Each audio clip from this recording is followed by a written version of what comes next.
Ada satu alasan yang tidak akan pernah bisa dipakai Ducati ketika hasil balapan tidak datang. Alasan itu berbunyi, mungkin pembalapnya kurang memberi.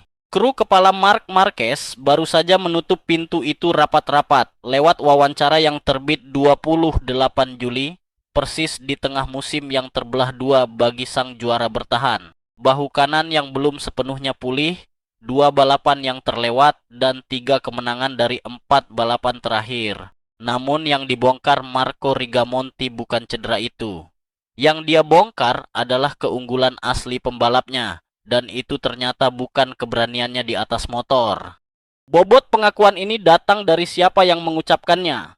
Rigamonti bukan komentator, bukan mantan lawan, bukan analis di studio televisi. Dia orang yang duduk di depan layar data setiap akhir pekan dan mengubah keluhan pembalapnya menjadi angka setelan pada motor. Gelar juara dunia bisa dijelaskan 1000 cara dari luar pagar.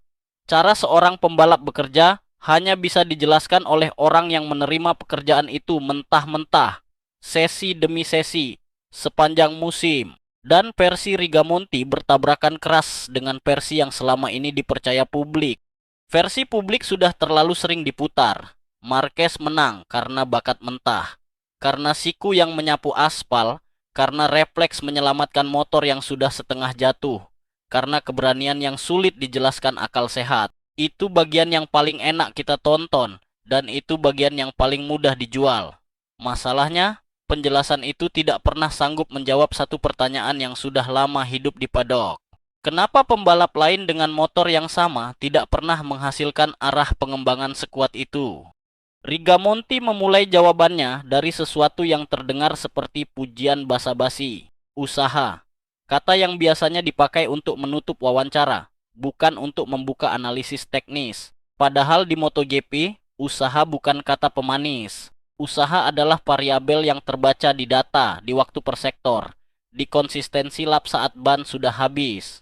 Dan ketika seorang kru kepala menyatakan variabel itu selalu berada di angka maksimal, ada sesuatu yang hilang dari timnya untuk selamanya. Sebuah alibi. Begitu dia memasang helm, kamu tahu dia memberi 100%. Selalu, dalam situasi apapun, ujar Marco Rigamonti seperti dikutip dari motorsport.com. Lalu datang bagian yang jauh lebih tajam daripada pujiannya. Menurut Rigamonti, karena pembalapnya selalu habis-habisan, kalau hasilnya tidak datang, kamu tidak akan pernah bisa berkata bahwa mungkin pembalapnya bisa berbuat lebih. Dalam kasus dia tidak. Dalam kasus Marquez, kalimat penyelamat itu tidak tersedia. Setiap kali hasilnya jelek, hanya ada satu tempat untuk mencari sebabnya, motor, setelan, dan diri mereka sendiri. Dari sinilah cerita berubah. Keunggulan pertama yang disebut Rigamonti bukan soal nyali, melainkan soal ketelitian membaca motor. Marquez, menurut dia, paham betul apa yang terjadi pada motornya dan sanggup membuka data lalu menunjuk titik persis tempat masalah itu muncul. Dia lebih presisi dibandingkan pembalap lain untuk membantu kami menganalisis dan mungkin memperbaiki masalahnya, ujar Rigamonti. Di kompetisi yang selisihnya tinggal sepersekian detik, kalimat itu jauh lebih berat daripada kedengarannya. Dan ini bagian yang jarang dibahas. Ternyata masih ada satu lapisan lagi di bawahnya. Kebanyakan pembalap berhenti di keluhan. Motornya kurang cepat, motornya susah dibelokkan, bannya turun terlalu awal. Marquez, menurut kru kepalanya, melangkah satu tingkat lebih jauh. Dia sanggup menganalisis di titik mana dirinya kehilangan waktu terhadap para pesaingnya. Bukan perasaan, melainkan peta. Di sini mereka kuat, di sini mereka kalah, dan sebesar ini selisihnya. Jarak antara dua hal itu adalah jarak antara keluhan dan arah pengembangan. Yang pertama membuat rapat berjalan panjang tanpa hasil.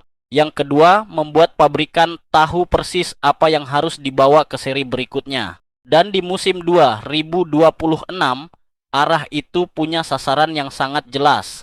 Ducati tidak lagi sekadar merawat dominasinya sendiri, melainkan mengejar Aprilia. Dan kemampuan membedah kehilangan waktu itulah yang menurut Rigamonti paling menolong timnya dalam perburuan tersebut. Cerita dari dalam garasi seperti ini jarang sampai keluar pagar, jadi subscribe ke GP Insider ID supaya lapisan berikutnya tidak terlewat. Sebab pertanyaan besarnya di sini bukan apakah Marquez masih pembalap tercepat setelah bahunya bermasalah, melainkan apakah nilai terbesarnya bagi Ducati memang tidak pernah berada di stopwatch sejak awal. Dan pertanyaan itu baru benar-benar terjawab di lapisan ketiga, lapisan yang justru paling jarang dimiliki pembalap besar. Lapisan itu bernama kejujuran.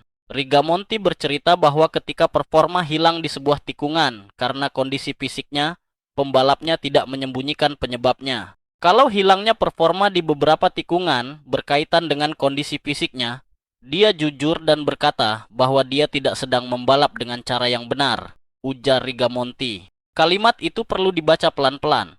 Seorang juara dunia bertahan di garasi tim pabrikan Ducati mengangkat tangan dan menyatakan bahwa yang bermasalah bukan motornya, melainkan dirinya sendiri. Disinilah letak kelangkaannya. Mengakui motor yang salah itu mudah karena sebuah motor tidak punya ego yang bisa terluka. Mengakui bahwa tubuh sendiri yang sedang tidak sanggup di depan kru yang mengerahkan segalanya untuk motor itu jauh lebih mahal harganya. Justru pengakuan semacam itu yang menjaga arah pengembangan tetap benar. Tanpa itu, sebuah tim akan mengejar bayangan, mengubah setelan yang sebenarnya sudah benar, hanya karena pembalapnya enggan mengaku bahwa bahunya yang tidak sanggup. Ironisnya, di musim ini justru wajahnya yang jadi satu-satunya sinyal yang terbaca. Yang bisa kami lihat tahun ini hanya wajahnya. Dia tidak senang. Di Mugello, kami mulai melihat dari wajahnya bahwa dia cukup senang, ungkap Rigamonti. Semua itu berlangsung di musim yang sudah telanjur berantakan. Saat tiba di Mugello, Marquez berada di posisi 9 klasemen, 85 poin di belakang Marco Bezzecchi yang membawa Aprilia. Dua balapan hilang, bahu dan kaki kanan yang harus masuk meja operasi, dan sebuah gelar yang saat itu terasa mustahil dikejar. Kesimpulan yang paling masuk akal justru soal gelar tahun ini. Keunggulan yang dibongkar Rigamonti adalah keunggulan yang memangkas jarak dari minus 102 poin menjadi minus 18. Sebab yang disetorkan pembalapnya bukan kecepatan hari Minggu, melainkan arah untuk hari Minggu berikutnya. Maka pertanyaan lama paddock itu akhirnya punya jawaban yang masuk akal.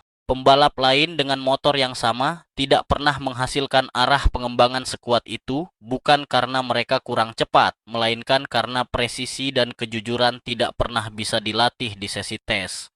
Telemetri sanggup merekam sudut rebah, bukaan gas, dan tekanan rem sampai angka di belakang koma. Telemetri tidak pernah sanggup merekam seorang pembalap yang duduk di garasi, lalu mengaku bahwa hari itu dirinya lah masalahnya.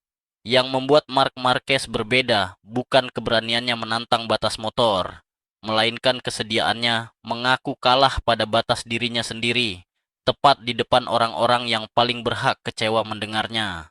Dan justru disitulah keunggulan yang tidak bisa disalin siapapun.